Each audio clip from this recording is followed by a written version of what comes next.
Welcome back, everyone. Today we're going to be covering microbes. Now, when we think of microbes, we're talking about microorganisms, small life forms that still fit into the characteristics of a life form. But usually, what's also covered in a microbiology course is a virus, and it's not technically a living thing, but it does affect living things, and it is very, very small, much smaller than even a bacteria. Viruses are very tiny. And really, the way we describe a virus is a parasitic chemical because it's not a living thing. So they're not considered to be alive. And the reason they aren't is because they're not made of cells. So if you remember from cell theory in exam one, we said that all living things are made of cells. It's one of the most basic observations of life, and viruses do not meet that. Viruses also do not have metabolism. So they cannot feed themselves and excrete waste. They have no capabilities of doing that. They're just a nucleic acid wrapped in some type of coating, usually a protein, except for this one type we'll look at. It's a little bit different than that. But they don't they don't have metabolism. They're not cellular. So they can be classified in a few different ways. Could be based on the disease, the host organism, or its genome. So, two scientists that dealt with this initially, when they looked at tobacco leaves, they found that there was this yellow patches that would grow on these tobacco leaves. They didn't know what it was, and they thought maybe it was another type of like bacterial infection or something like that, but they couldn't see it under the microscope. So they knew that something was there. It was just too small to see. And what they would do is they would take these leaves and they would boil them down and filter them into as clear of a liquid as they could get. And then they would try to see if there's anything under the microscope. They couldn't see it. They couldn't see whatever this was causing this disease. But then when they would take that liquid and put it on other plants, the other plants would develop the same disease. So they described it as a filterable submicroscopic agent. All viruses, for their structure, they have pretty much a basic framework for how they're going to look. The outside, they have a protein shell, which we call a capsid. And on the inside of them, they're going to have nucleic acid. And that nucleic acid could be DNA or it could be RNA. So we have RNA-based viruses and we also have DNA-based viruses. There are four basic viral shapes that we'll look at. The first one is helical. The nucleic acid on the inside could be RNA or DNA, and it looks like a spring. And the protein capsid covers it like a tube. And it's described as helical because that spring of RNA looks like a helix. Polyhedral, for that one, you're going to have, it looks like a 12-sided dice on the outside for the protein covering for the capsid. And on the inside, you have DNA or RNA. For spherical, it looks like a sphere or a ball. And on the inside, you're going to have, of course, the DNA or RNA. And then for a complex virus, these are the most complex of the structures. They're very interesting. They have basically what they look like. It's kind of like the old spaceships that you would use in that computer game where you try to get the spaceship to land on the surface of the moon. And if you land, too harshly, the spaceship explodes and you start over. It looks kind of like that. Basically looks like a rocket vertically, and it stands vertically. And around its base, it has these tail fibers. And the head of this rocket shape at the very top, inside of the head has the DNA.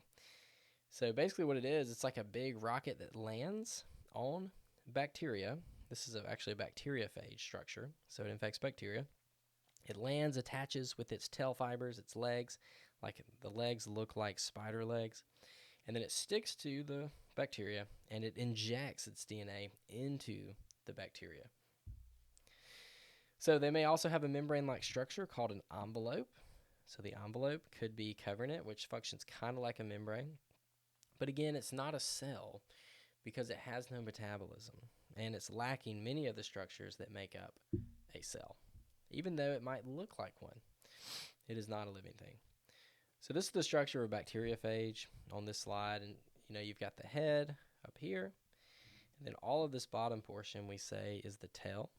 So it'll be like most of the rocket ship, and then just the head where you'd have the astronauts is just called the head. And in that head, we have number 3 here, the nucleic acid. It contains the nucleic acid. Covering it, of course, is the capsid. So it's going to be made of protein. The head funnels into a smaller portion, just like, a person's head goes down to their neck. And we call this the neck on the bacteriophage. And then we call the covering for the tail sheath. And then the legs we call the tail fibers, because they're fibers that come out from the tail. Viruses have 2 cycles that they go through. The first one is the lytic cycle.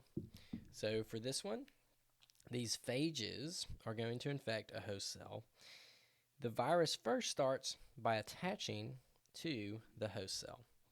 It attaches, it can use these tail fibers to latch on, and then it's going to have a process of entry. And what it's going to enter the cell is, in this case, it's DNA or RNA. So it will attach, it will inject the DNA into the cell, then that DNA will be replicated in the cell.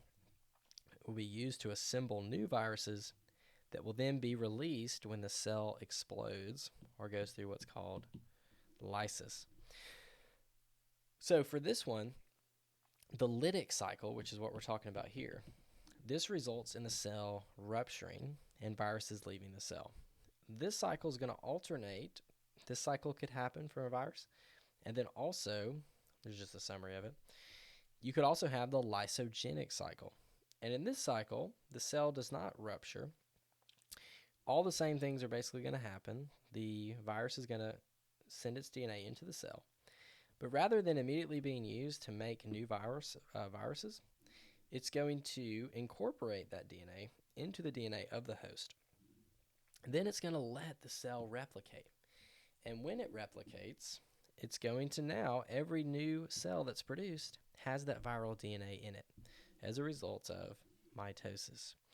Because when a cell goes through replication, if its DNA has already been doubled, which it should be in S phase, now if the virus got in there before S phase starts, it got its DNA into the host cell's DNA, in which case it's going to be duplicated along with the rest of the cell. So then you're going to end up with many cells that also have the viral DNA. So this lysogenic cycle will alternate with the lytic cycle to allow the propagation of the DNA. So in the lysogenic cycle, the viral DNA is being copied in these host cells, which is creating more cells that have that viral DNA in it. And then at any time that viral DNA could be expressed, which would eventually lead to the production of more viruses, which will eventually fill the cell and cause it to lyse. And then those viruses can escape and infect other cells. So for the immune system in viruses, our immune system is trying to fight off these viruses. And one of the ways it does that is it has something called a B cell. And B cells are a part of our immune system. And they produce something called an antibody. An antibody is something that can stick to foreign substances. Could be viruses, bacteria, or anything. So our body makes these antibodies to put the antibody on things that it wants your immune system to destroy. So for viruses, when we get exposed to a virus, our body tries to make antibodies that can stick to the viruses and the cells that are infected by those viruses so that they can be targeted for destruction. So at first, these memory B cells are going to be produced as well, which will help remember this particular virus. And that initial response to, for example, COVID-19, we call that the primary immunity. And then the next time we're infected with the same virus, we call that secondary immunity. So when you're initially exposed, you see this diagram here. It's just a growth, it looks like a growth curve, and you have like one standard bell curve that then leads into another much larger bell curve. And the first one shows that when we're exposed to a certain bacteria, we make a certain number of antibodies. And eventually we'll get over the virus. But the next time we're exposed, because the first time we're having to figure out what this virus is, we're having to make an antibody that can target it. That takes a little while. Excuse me. But once we figure out what it is, then the next time you're exposed to, say, COVID-19, These memory cells will be able to produce your antibodies for that given virus so that it's targeted faster and you can have a stronger response because it's not having to guess what is going to stick to that virus. It knows what antibody to use to target that virus.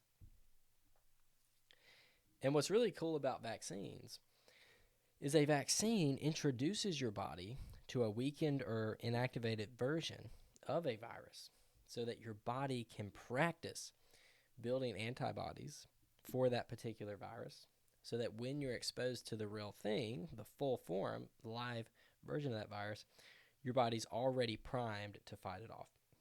The concept behind vaccines is ingenious, and it really does work. Of course, you'd have to consider what is the risk of getting that disease without any prior, built up immunity, and are you willing to take that risk? And every person's got to make that decision for themselves. But the concept behind vaccines is actually really awesome, and it does work. So here's some different types you could have. You could have a vaccine that is inactivated, so it contains copies of the virus that have been killed. And a lot of vaccines will be inactivated. So then you're getting exposed to parts of the virus without the virus having the capability to actually infect you or cause any serious symptoms. Now, a live attenuated virus, it's alive, but it's been weakened.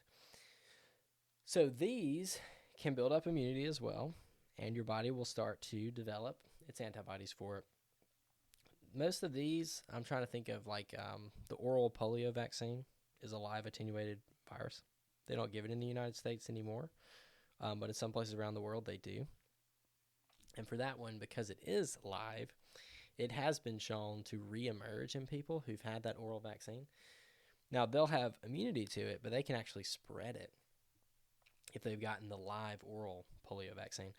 If you got the inactivated intravenous one where they give it to you as a shot form, it can't reemerge in the same way like the live attenuated viruses can.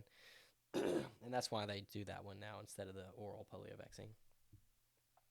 Now, when COVID came through, let me get a sip of water here. When COVID came through, they started using these mRNA vaccines. And what's cool about that is the vaccine just gives you the mRNA so that your body uses that mRNA to make a protein associated with a particular virus. So for COVID-19, they developed an mRNA sequence that would produce in our bodies. Our bodies would take that mRNA and turn it into what's called a spike protein. Spike protein comes from COVID-19 virus. COVID-19 gives us eventually the mRNA and protein of the spike protein. Our bodies will make spike protein from COVID-19. So if they just give you the mRNA, then they haven't given you the virus, so it can't turn into a COVID infection, but your body's going to build up immunity to that spike protein.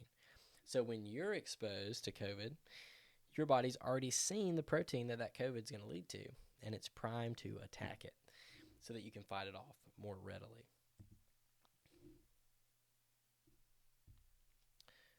So a couple of terms here with viruses. We use the term host range and reservoir.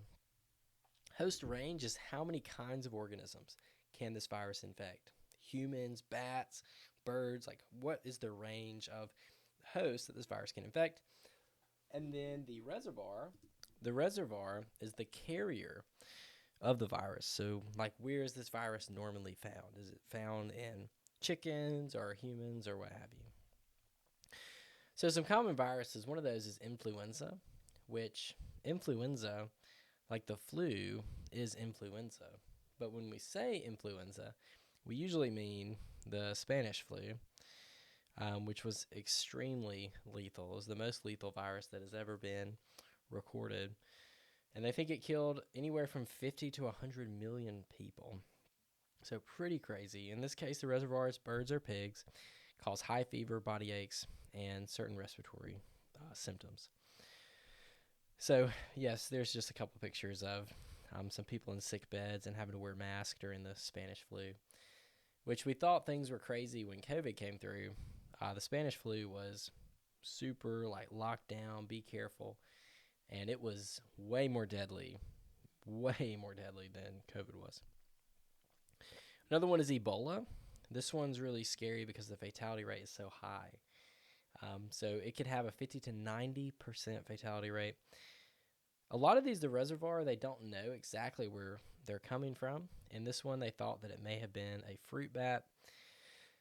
And, when COVID came through and the original theory was, it came from a bat or whatever, and everybody was saying how crazy that theory was, but there's many viruses that we've had that have come from animals. So it's not like unheard of for a virus to come from an animal. I think there was good reasons to consider other theories as far as that goes, but it actually is possible for these viruses to have a reservoir in an animal, and then humans are exposed to that animal and they get infected with it, and then it can cause epidemics. Like, that's not impossible.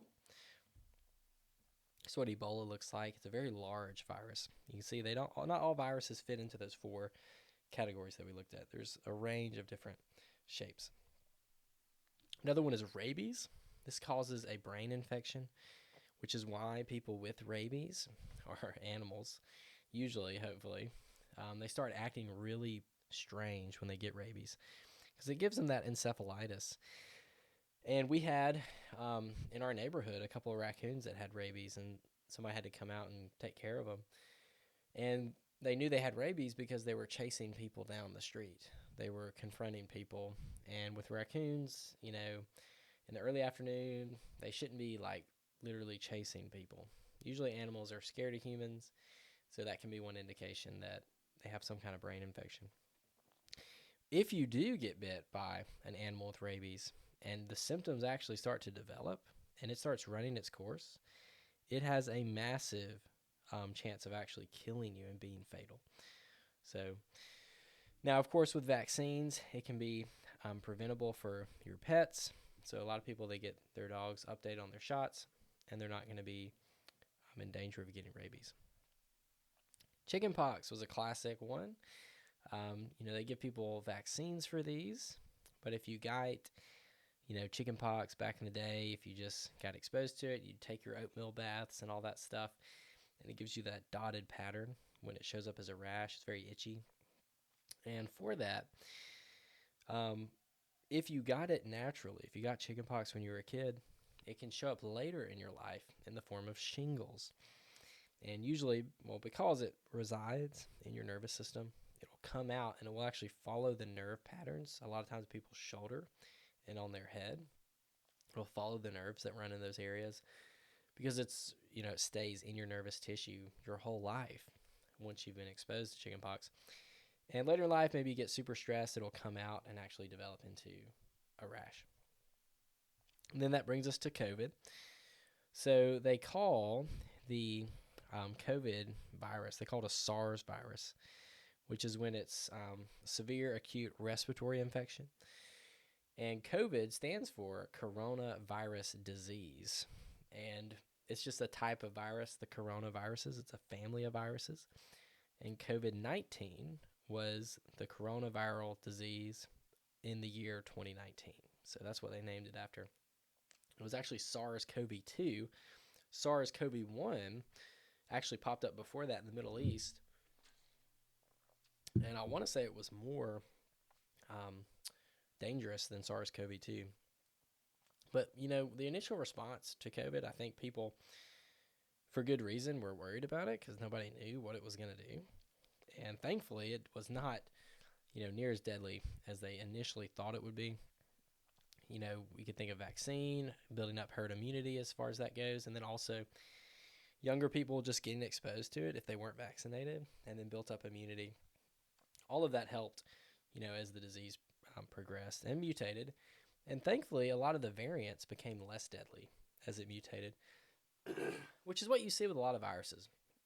As they mutate, they become less deadly, because if you think about it, if the virus is super deadly and gets more deadly, then eventually it kills people so quickly that it quits spreading.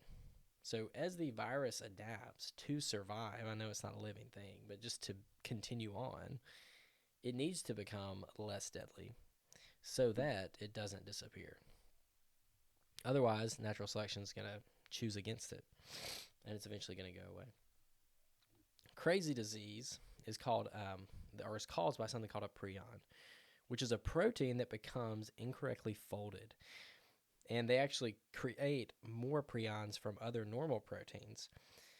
And unfortunately, these diseases, they result in degenerative brain diseases, and they are not curable. The notes say untreatable. The symptoms are manageable, but it is always going to result in your death. You cannot cure it. There are drugs out there for these degenerative brain diseases that slow down the progression of the prion disease, but nothing's going to stop it. One of the more interesting cases of prion disease is in a tribe called the Kuru tribe in New Guinea. And this tribe, what they do when their people in their tribe die, they eat their brains. They cook their brains and eat them. And they do that because to them, they think that their spirit needs to be freed in the eternal realm. And when they eat their brain, they believe that frees their spirit from their body. So they're not eating living people or anything like that. But because they do that, a lot of these people develop these prion diseases because they're getting these misshapen proteins from other people who had done that when they were alive, and the disease progresses and continues on. This diagram just shows you what those misshapen proteins could look like as these diseases develop.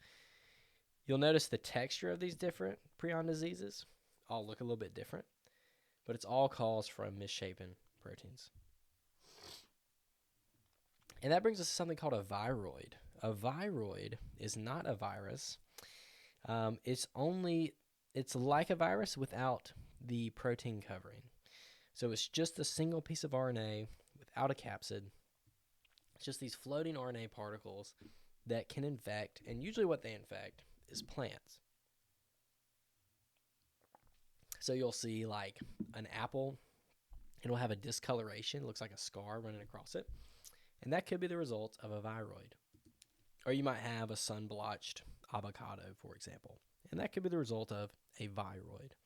Now, because they infect plants, you can eat an apple with an apple scar or a sun-blotched avocado, and you're not going to get infected with that viroid. So for our prokaryote classification, our three domains, we have eukarya, archaea, and bacteria.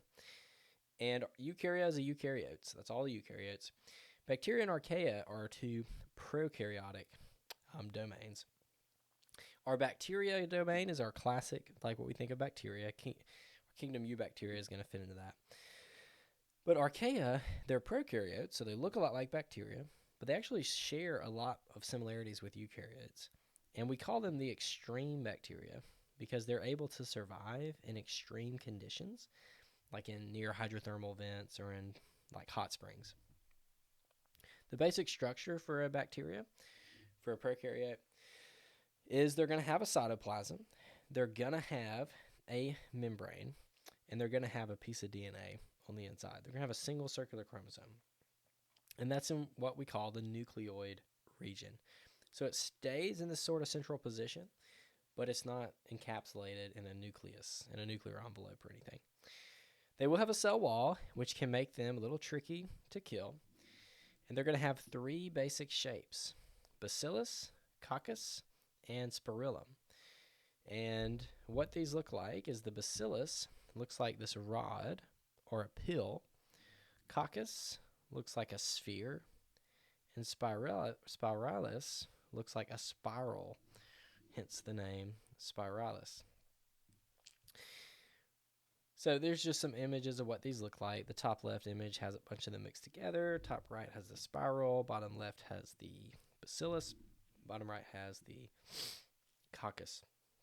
So if someone has an infection in their throat, for example, you can take a swab and figure out what is the shape of that bacteria. Excuse me.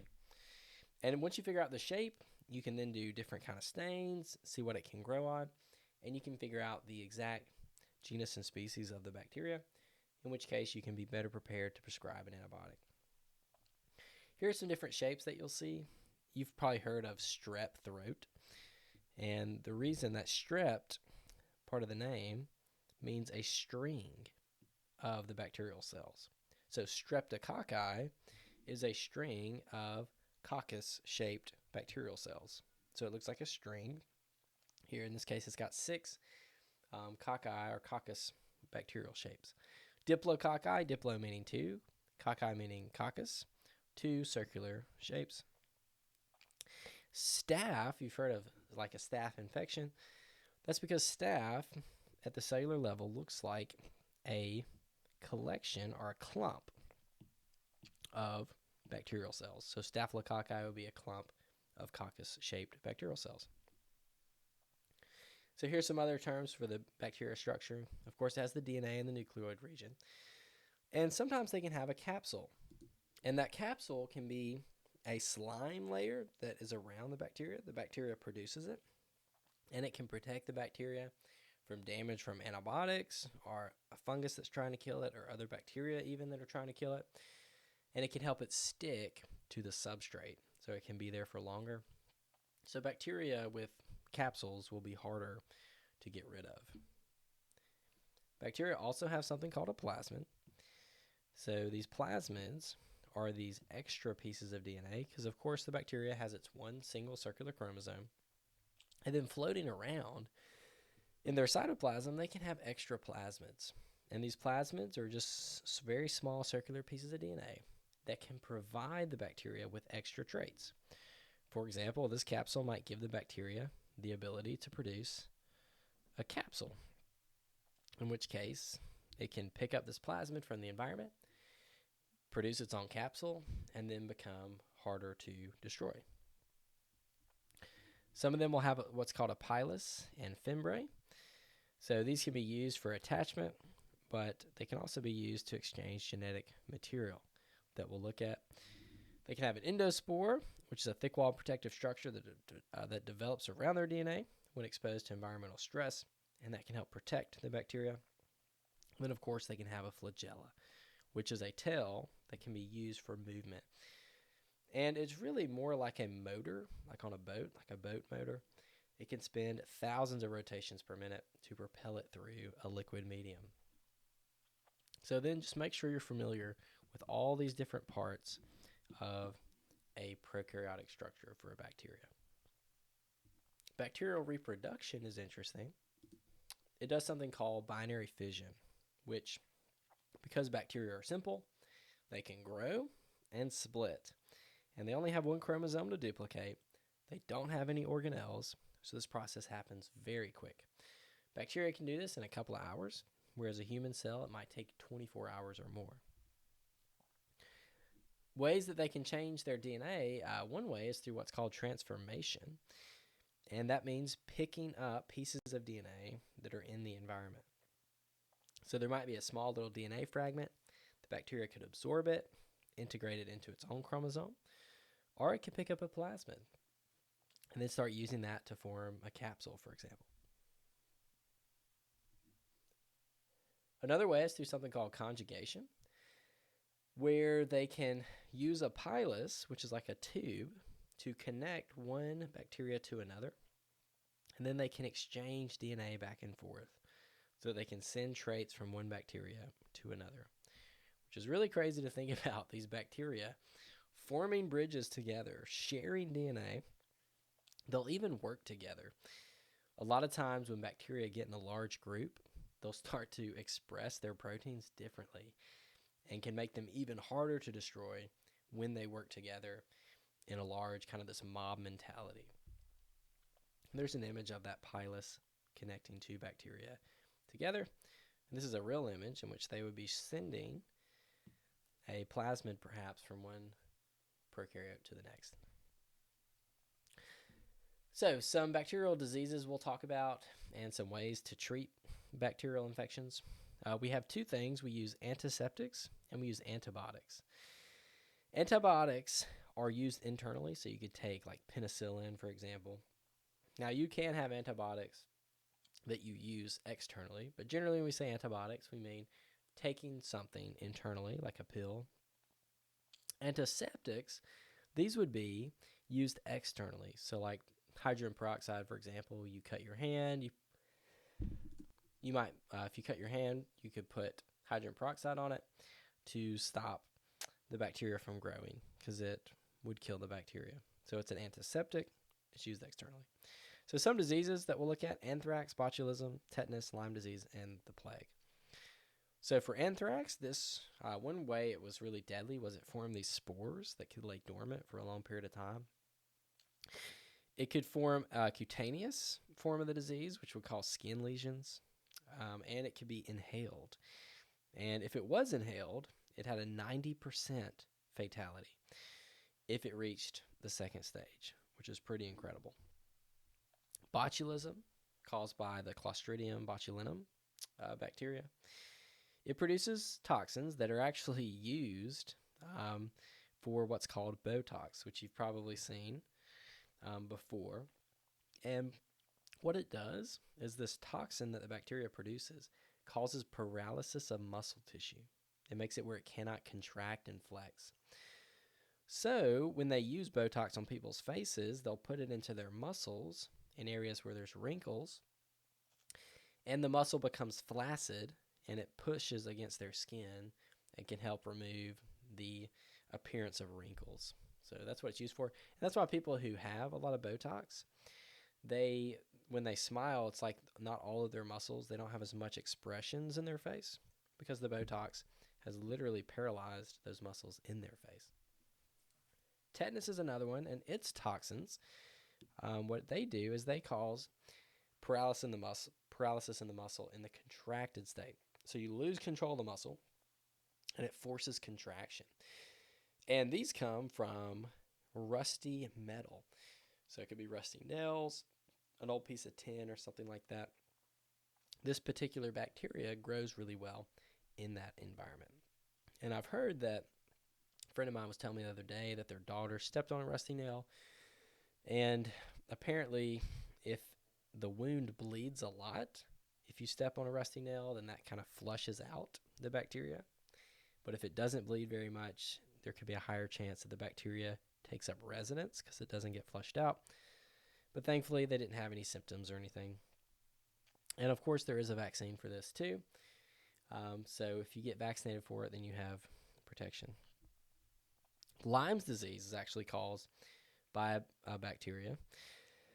I had an old professor who he actually got Lyme's disease in Alabama before it was known to even be like really relevant here.